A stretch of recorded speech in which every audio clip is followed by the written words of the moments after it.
ಇನ್ನು ರೇಣುಕಾ ಸ್ವಾಮಿ ಕೊಲೆ ಪ್ರಕರಣದಲ್ಲಿ ನಟ ದರ್ಶನ್ ಅಂಡ್ ಗ್ಯಾಂಗ್ ಮಾಡಿರೋ ಕ್ರೌರ್ಯ ಒಂದೆರಡಲ್ಲ. ತನಿಖೆ ಮಾಡ್ತಾ ಇರುವಂತಹ ಪೊಲೀಸರು ಕೊಲೆಯ ಇಂಚಿಂಚು ಮಾಹಿತಿಯನ್ನ ಕೂಡ ಕಲೆ ಹಾಕಿದ್ದಾರೆ. ಆರೋಪಿಗಳ ವಿಚಾರಣೆ, ಪಟ್ಟಣಗೆರೆ ಶೆಡ್ನಲ್ಲಿ ನಡೆದಂತ ಕೊಲೆಗೆ ಸಂಬಂಧಪಟ್ಟಂತ ವಸ್ತುಗಳನ್ನ ಜಪ್ತಿ ಮಾಡಿದ್ದಾರೆ. ರೇಣುಕಾ ಸ್ವಾಮಿ ಕೊಲೆ ಪ್ರಕರಣದಲ್ಲಿ ಏನೆಲ್ಲ ಜಪ್ತಿ ಮಾಡಲಾಗಿದೆ ಅನ್ನೋ ಕಂಪ್ಲೀಟ್ ಮಾಹಿತಿ ನ್ಯೂಸ್ ಫಸ್ಟ್ಗೆ ಲಭ್ಯ ಆಗಿದೆ.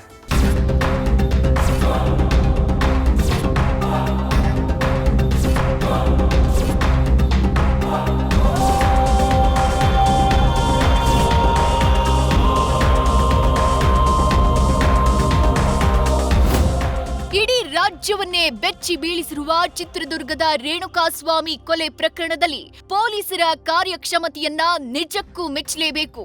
ಯಾವುದೇ ಒತ್ತಡಕ್ಕೂ ಮಣಿಯದೆ ಖಡಕ್ ತನಿಖೆ ಮೂಲಕ ರೇಣುಕಾ ಸ್ವಾಮಿ ಕೊಲೆ ಕೇಸ್ನಲ್ಲಿ ಭರ್ಜರಿ ಬೇಟೆಯನ್ನೇ ಆಡಿದ್ದಾರೆ. ರೇಣುಕಾ ಸ್ವಾಮಿ ಕೊಲೆಗೆ ನ್ಯಾಯ ಒದಗಿಸಲೇಬೇಕೆಂದು ಪಣ ತೊಟ್ಟಿರುವ ಪೊಲೀಸರು ಇಂಚಿಂಚು ಸಾಕ್ಷಿಗಳನ್ನ ಸಂಗ್ರಹಿಸಿದ್ದಾರೆ. ಇದುವರೆಗೂ ಕೊಲೆ ಕೇಸ್ನಲ್ಲಿ ಬರೋಬ್ಬರಿ 116 ಸಾಕ್ಷಿಗಳನ್ನ ಸಂಗ್ರಹಿಸುವ ಬಗ್ಗೆ ರಿಮ್ಯಾಂಡ್ ಅರ್ಜಿಯಲ್ಲಿ ಉಲ್ಲೇಖಿಸಿದ್ದಾರೆ.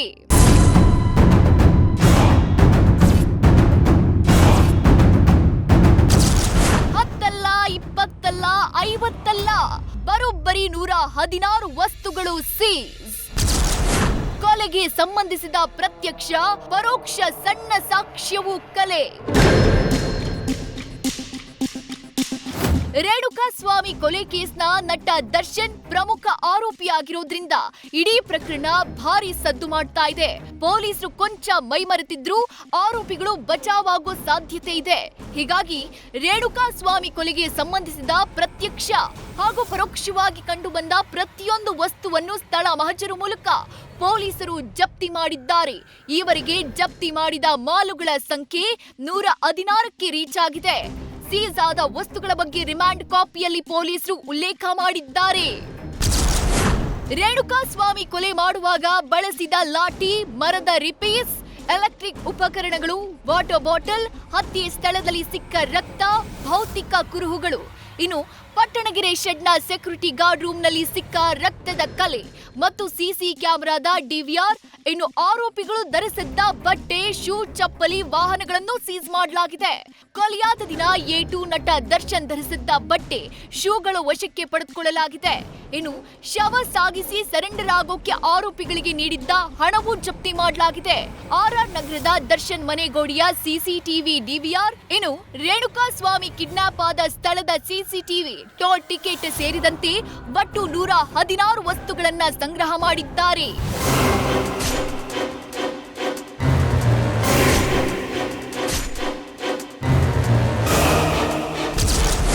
ರೇಣುಕಾ ಸ್ವಾಮಿ ಮೃತದೇಹ ಮೊದಲು ಹಾಕಿದ್ದು ರೂಮ್ನಲ್ಲಿ. ರಿಮ್ಯಾಂಡ್ ಅರ್ಜಿಯಲ್ಲಿ ಬೆಳಕಿಗೆ ಬಂತು ಸ್ಫೋಟಕ ಅಂಶ. ಇನ್ನು ಪೊಲೀಸರು ಕೋರ್ಟ್ಗೆ ಸಲ್ಲಿಸಲಿರುವ ರಿಮ್ಯಾಂಡ್ ಅರ್ಜಿಯಲ್ಲಿ ಮತ್ತೊಂದು ಸ್ಫೋಟಕ ಅಂಶ ಬೆಳಕಿಗೆ ಬಂದಿದೆ.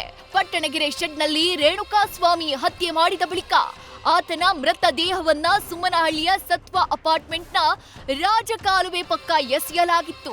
ಆದ್ರೆ ಶವ ಸಾಗಿಸೋದಕ್ಕೂ ಮೊದಲು ಆತನ ಮೃತದೇಹವನ್ನ ಪಟ್ಟಣಗೆರೆ ಶೆಡ್ನ ಸೆಕ್ಯೂರಿಟಿ ಗಾರ್ಡ್ನ ರೂಮ್ನಲ್ಲಿ ಇರಿಸಲಾಗಿತ್ತಂತೆ. ಹೀಗಾಗಿ ಪಟ್ಟಣಗೆರೆ ಶೆಡ್ನ ಸೆಕ್ಯೂರಿಟಿ ಗಾರ್ಡ್ ಮತ್ತು ಶವ ಸಾಗಿಸಲು ಬಳಸಿದ್ದ ಸ್ಕಾರ್ಪಿಯೋ ಕಾರಿನ ಮಾಲೀಕ ಪುನೀತ್ನನ್ನ ಪ್ರಕರಣದಲ್ಲಿ ಪ್ರಮುಖ ಸಾಕ್ಷಿಗಳನ್ನಾಗಿ ಪರಿಗಣಿಸಲಾಗಿದೆ.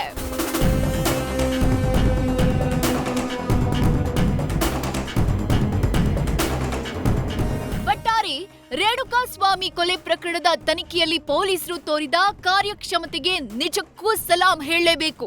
ಸದ್ಯ ಕೊಲೆ ಪ್ರಕರಣದ ತನಿಖೆ ಅಂತಿಮ ಹಂತಕ್ಕೆ ಬಂದಿದ್ದು, ಆರೋಪಿಗಳಿಗೆ ಶಿಕ್ಷೆ ಕೊಡಿಸುವ ನಿಟ್ಟಿನಲ್ಲಿ ಸಣ್ಣ ಸಾಕ್ಷ್ಯವನ್ನು ಬಿಡದೆ ಸಂಗ್ರಹಿಸಿ ಆರೋಪಿಗಳಿಗೆ ಕಾನೂನು ಕುಣಿಯನ್ನ ಮತ್ತಷ್ಟು ಬಿಗಿಗೊಳಿಸಿದ್ದಾರೆ.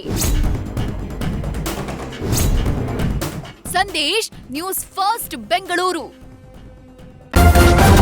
ನ್ಯೂಸ್ ಫಸ್ಟ್ ನಿರ್ಭೀತಿಯಿಂದ ನಿಮ್ಮ ಪರವಾಗಿ.